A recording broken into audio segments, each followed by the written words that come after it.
Ya. Apa mana dah cakap apa? Dengar apa ni? Oh, office. Oh, sini sejuk. Office air panas. Kan betul? Betul lah. Cakap ni konting ni.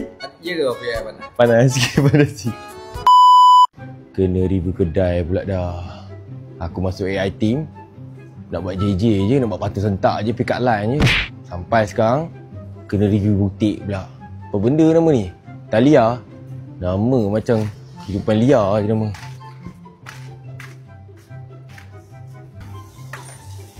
Time 4 butik, sejuk je. Time office AI, panas. Select. Dengan baju tak ada ke. Nak jual apa entah. Unify kat sini. Nak jual plan Unify ke apa. Ini apa ni? Butik lucah. Baju tak pakai. Butik lucah. Ni apa ni? Patung tak semegah mana pun. Ni owner dia. Mana baju lah?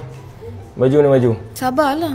Yelah, baju orang nak beli buat macam mana? Butik dah buka, baju tak ada. Macam mana nak berniaga tak nak berniaga ni? Sabarlah, Review dah ni. 29 hari 11 nanti. Ada apa je? Launching butik ni. Lagi? Dapat apa je, launching? Lepas tu siapa yang datang 50 orang terawal tu kita bagi diskaun 30%. 30%? Ha-ha. Banyak ke? Tak apalah, aku memang pemurah. Dasar owner scammer.